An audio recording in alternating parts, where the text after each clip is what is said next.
அம்மா அம்மா உங்களதான். சொல்லு அருண்.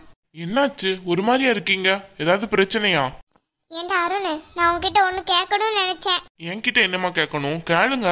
உங்க எல்லாரையும் நான் இந்த வீட்ல இருக்க சொல்லி ரொம்ப கஷ்டப்படுத்துறேனோ? எல்லாரும் என் கூட இருக்கணும்னு நினைச்சு ரொம்ப கஷ்டப்படுத்துறேனோ? உங்க யாருக்குமே அதுல விருப்பம் இல்லையோ? அம்மா என்ன இது லூசு மாதிரி பேசிட்டு இருக்கீங்க?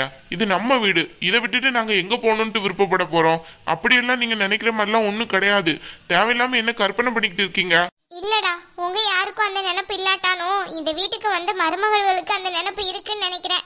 நான் தான் தேவையில்லாம ஒரே குடும்பமா இருக்கணும், ஒன்னா இருக்கணும்ட்டு சொல்லிட்டு எல்லாரையும் கஷ்டப்படுத்திக்கிட்டு இருக்கேன். அப்படியெல்லாம் ஒன்றும் கிடையாது. இப்ப என்ன பிரச்சனை? எதுக்காண்டி இப்படியெல்லாம் பேசிட்டு இருக்கீங்க? அத்தை சமையல் என்ன பண்ணட்டும்? கத்திரிக்காய் சாம்பார் வச்சிடட்டுமா? ஏய் பூமாரி, அம்மா கிட்ட ஏதாவது பிரச்சனை பண்ணியா? அத்தை கிட்டயா? இல்லையங்க, நான் எதுவுமே பிரச்சனை எதுவும் பண்ணலையே. அம்மா, நான் எதுக்கு அத்தை கிட்ட பிரச்சனை பண்ண போறேன்? என்ன அத்தை, என்னாச்சு? அதெல்லாம் ஒண்ணும் இல்லம்மா. டேய், அவ ஒண்ணு என்கிட்ட ஒண்ணும் பிரச்சனை எல்லாம் பண்ணலடா. என்னாச்சு அத்தை, ஒரு மாதிரியா இருக்கீங்க? ஏதாவது பிரச்சனையா? என்கிட்ட அவ்வளவு வாக்குவாதம் பண்ண அம்மாவை சும்மாவா விட்டுருப்ப? அதான் அம்மா மூஞ்சி இப்படி இருக்கு. நான் அத்தை கிட்ட பேசவே இல்லைங்க, உங்ககிட்ட சொன்னதோட சரிதான். என்னடா சொல்ற? அப்ப பூமாரிக்கு விருப்பம் இல்லையா சரஸ்வதிக்கு லேண்ட் கொடுக்கறதுல? ஐயோ அத்தை, அப்படியெல்லாம் ஒண்ணும் கிடையாது. நீங்க சரஸ்வதிக்கு லேண்ட் மட்டும் இல்ல, என்ன வேணாலும் கொடுங்க. உங்ககிட்ட இருக்கிறத நீங்க கொடுக்க போறீங்க, அதனால எனக்கு என்ன பிரச்சனை வந்துற போது? அப்படியெல்லாம் நான் ஒன்னும் திங்கிங் பண்ணல அத்தை. இருந்தாலும் சரஸ்வதியோட மாமியார் கிட்ட கொஞ்சம் பேசலாம்ங்கிறதுக்காக இவர்கிட்ட சொன்னேன். ஆனா இவருக்கு அதுல விருப்பம் கிடையாது. என்ன பூமாரி சொல்ற நீ? சரஸ்வதியோட மாமியார் கிட்ட ஒரு வார்த்தை நீங்க பேசி பார்க்கலாம் அத்தை. அவங்க கிட்ட கொஞ்சம் மன்னிப்பு கேட்டீங்கன்னா சரஸ்வதியும் நல்லா இருப்பாள்ல. அவளுக்கு தேவை இப்ப சொத்து மட்டும் கிடையாது, அவங்க சொந்தங்களும் வேணும்ல. அந்த பிரச்சனைலாம் இப்ப தூர விடுமா. பூமாரி, உன்கிட்ட ஒண்ணு கேட்கணும்னு நினைச்சேன். உனக்கு இந்த வீட்டுல இருக்கிறது ரொம்ப கஷ்டமா இருக்கோ? நான் ரொம்ப டார்ச்சர் பண்றனோ எல்லாரும் இங்கேதான் இருக்கணும்ட்டு? ஐயோ அத்தை, அப்படியெல்லாம் ஒண்ணும் கிடையாது அத்தை. ஏங்க அத்தை கிட்ட என்ன சொன்னீங்க நீங்க? தேவையில்லாம என்ன பத்தி அது இது சொல்லிக்கீங்க போல. அத்தை என்கிட்ட இப்படி எல்லாம் கேள்வி கேக்குறாங்க. சுமாரு, நான் எதுவும் பேசல. அம்மா முதல்ல இருந்து இப்படிதான் இருக்காங்க. அவன் எதுவும் சொல்லல பூமாரி, நானாதான் உன்கிட்ட கேக்குறேன். உனக்கு ஏதாவது பிரச்சனையா இருந்தா நீ வேற ஏதாவது வீடு பார்த்து போயிடுறியா? என்னம்மா நீங்க என்ன பேசிட்டு இருக்கீங்க பூமாரி கிட்ட? புரிஞ்சுதான் பேசுறீங்களா? அதுக்கு இல்லடா, எல்லாரையும் நான் இங்கேதான் இருக்கணும்ட்டு அழுத்துற மாதிரி எனக்கு மனசுல ஒரு எண்ணம். அப்படி எல்லாம் ஒண்ணும் இல்ல அத்தை. நீங்க அந்த மாதிரி எல்லாம் எதுவும் பண்ணல. தேவையில்லாம ஏன் கற்பனை பண்ணிட்டு இருக்கீங்க? இல்ல, அப்படிதான் பண்றேன்னு நினைக்கிறேன். அதனாலதான் அனு இப்படி சொல்லிட்டா. அனு சொன்னதுல இருந்து எனக்கு மனசே கேட்கல. அதனாலதான் நான் ஒரு முடிவு எடுத்திருக்கேன். காவியாவும் ஆனந்தியும் இப்ப வீட்டுல இல்ல, அதனால அவங்க கிட்ட கலக்க முடியல. நேரத்துல இருந்து உங்க அப்பா கிட்ட நான் ஒரு விஷயத்த சொல்லிட்டேன்டா. யார் எங்க போகணும்னு விருப்பப்படுறாங்களோ அவங்க போய்கிட்டட்டும், யாரையும் கட்டாயப்படுத்த வேணான்ட்டு. ஐயோ அத்தை, நாங்க இந்த வீட்டை விட்டு போகணும்னு நினைக்க கூட கிடையாது. நீங்க வேற தேவையில்லாம ஏன் இப்படி நினைச்சிட்டு இருக்கீங்க? விடுங்க அத்தை இந்த பிரச்சனைய. சரஸ்வதிக்கு நீங்க கொடுக்கறதா இருந்தா கொடுங்க, அதுல எனக்கு எந்த அப்ஜெக்ஷனும் இல்ல. அதான் பூமாரி சரின்னு சொல்லிட்டாள்ல, அப்புறம் என்ன? சரஸ்வதி குடுக்கறதுக்கு ஏற்பாடு பண்ணுங்க. தேவையில்லாத பேச்செல்லாம் பேசாதீங்க அம்மா. ஆமா அத்தை, என்ன அத்தை இப்படி டல்லா இருக்கீங்க? விடுங்க, இதெல்லாம் ஒரு சாதாரண பிரச்சனை. அனு, என்னாச்சு அத்தை? அனு ஏன் கூப்பிடுறீங்க? காரணமா தான் கூப்பிடுறேன். அனு. அத்தை கூப்பிட்டீங்களா? ஆமா அனு, நான் ஒரு முடிவு எடுத்திருக்கேன். நீ நேற்று சொன்ன விஷயம் எல்லாமே என் மனசை ரொம்ப பாதிச்சிருச்சு. இவ்வளோ நாளா ஒரு கட்டுப்பாட்டுக்குள்ள நீ இருக்கணும்னு நான் நினைச்சது ரொம்ப பெரிய தப்பு தான். கல்யாணம் ஆன உடனே நாங்க தனியா வந்துட்டோம். அதனால உங்களோட கஷ்டம் எனக்கு ஒரு நாளும் தெரிஞ்சது கூட கிடையாது. ஒரு சின்ன விஷயத்து கூட பிரைவசி இல்ல. நீ நேத்து ஃபீல் பண்ணது என் மனசை ரொம்ப பாதிச்சிடுச்சு. அத்தை, அவ ஏதாவது சும்மா சொல்லிட்டு இருப்பா, நீங்க அதை போய் பெருசுபடுத்திக்கிட்டு இருக்கீங்க. ஏ அனு, என்ன சொன்ன அத்தை கிட்ட? அத்தை பாரு எவ்வளவு கஷ்டமா இருக்காங்கன்ட்டு. அவங்க கிட்ட மன்னிப்பு கேளு. பூமாரி, கொஞ்சம் இரு சரியா? தேவையில்லாத பிரச்சனையில மூக்கு நுழைக்காத. நேற்று என்ன நடந்துச்சு, என்ன பிரச்சனை ஆச்சுன்ட்டு எனக்கும் அத்தைக்கும் மட்டும்தான் தெரியும். நீ இருந்தியா? இல்ல, அப்ப அமைதியா இரு. தேவையில்லாம எல்லா பிரச்சனையிலயும் மூக்க நுழைச்சுக்கிட்டு. அனு, என்ன திமிர் ரொம்ப கூடுது? திமிரெல்லாம் ஒன்றும் கூடல மாமா. தேவையில்லாம பூமாரி இடையில வரப்பே தான் பிரச்சனை வருது. அவ வர்றதுல என்ன தப்பு இருக்கு? நீ பேசுறதுதான் தப்பா இருக்கு. அம்மா கிட்ட நீ நேத்து என்ன சொன்னன்னு தெரியல. இன்னையில இருந்து அம்மா ஒரு மாதிரியா இருக்காங்க. நான் ஒன்றும் உங்கள் அம்மா கிட்ட எதுவும் சொல்லலை. உங்கள் அம்மா ஏதோ முடிவெடுத்திருக்காங்கன்ட்டு இப்போ தானே சொல்கிறாங்க என்கிட்ட. என்னங்கிறத முதல்ல கேளுங்க. இந்த அனு, இதை வாங்கிக்கோ. அம்மா, அது என்னது? சொல்றேன்டா, இரு. அனு, இதை வாங்கிக்கோ. என்னது அது? என்னதுன்னு சொல்லுங்க, அப்போ தானே வாங்க முடியும். சும்மா வாங்கிக்கோங்கிறீங்க.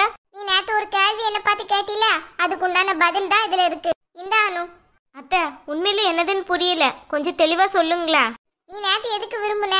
தனியா போகதானே விரும்புன? அதான் இனிமே உன் வீட்லயே நீ இருந்துக்கோ. அத்தை, நீங்க என்ன சொல்றீங்க? சரஸ்வதிக்கு லேண்ட் கொடுக்கன்னு சொன்னீல, இப்போ உனக்கு ஒரு லேண்ட் தந்திருக்கேன். இனிமே நீ, உன் குழந்தை, அதுக்கப்புறம் கவின் 3 பேரும் அங்கேயே இருந்துக்கோ. எடுத்துக்கோங்க. இதனால எனக்கு எந்த மன கஷ்டமும் கிடையாது, எந்த பிரச்சனையும் கிடையாது. நீங்க அங்க சந்தோஷமா இருந்தாலே எனக்கு போதும். இவ்வளோ நாளா நீ சந்தோஷமா இல்லைங்கிறத நேற்று ஒரு வார்த்தையில சொல்லிட்டீல, அது என்னால தாங்கவே முடியல அனு. அத்தை நீங்க உண்மையா சொல்றீங்க? அப்ப நாங்க தனியா போறதுல உங்களுக்கு எந்த பிரச்சனையும் இல்லையா? இல்ல அனு, ஆனா ஒரு கண்டிஷன். எப்பனாலும் நான் வருவேன் என் பையனையும் உன்னையும் பாக்குறதுக்கு. நீ எதுவும் சொல்லக்கூடாது. அத்தை நீங்க 2 நாளைக்கு ஒரு நாள் வாங்க, எனக்கு ஒரு பிரச்சனையும் கிடையாது. எனக்கு நான் தனியா இருக்கணும், அவ்வளோ மட்டும்தான். சரி அனு, இந்த வீடு உனக்கு பிடிச்சிருக்கான்னு நீயும் கவினும் அப்புறமா போய் பார்த்துட்டு வாங்க.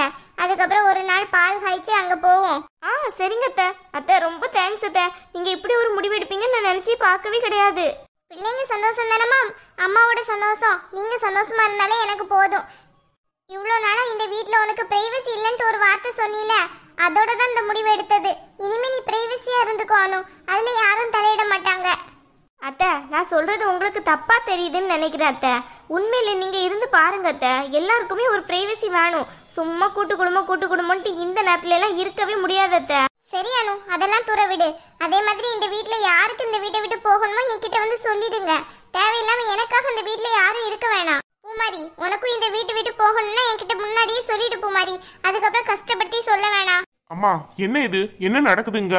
இதுக்கெல்லாம் கவின் சரின்னு சொல்ல மாட்டான். இல்ல மாமா, அவர் சரின்னு சொல்லியாச்சு. என்ன சொல்ற நீ? என் தம்பியை பத்தி எனக்கு தெரியும். அவன் ஒரு நாளும் இதுக்கு சரின்னு சொல்ல மாட்டான். இல்ல என்கிட்ட அவர் சரின்னு சொல்லிட்டாரு. அதனாலதான் நான் அத்தை கிட்ட இதை பத்தியே பேசினேன். அவன் சரின்னு சொல்றானோ இல்லையோ, அனுவுக்கு இந்த வீட்ல பிரைவசி இல்ல, அதனால அவ அங்கேயே போகட்டும். அதான் அவளுக்கும் நல்லது, அவ குடும்பத்துக்கும் நல்லது. பூமாரி, உனக்கும் ஏதாவது இப்படி வீடு வேணும்னா என்கிட்ட முன்னாடியே சொல்லிடுமா. அத்தை, அந்த அளவுக்கு நான் ஒன்றும் கல்லெஞ்சு கார்டெலாம் கிடையாது.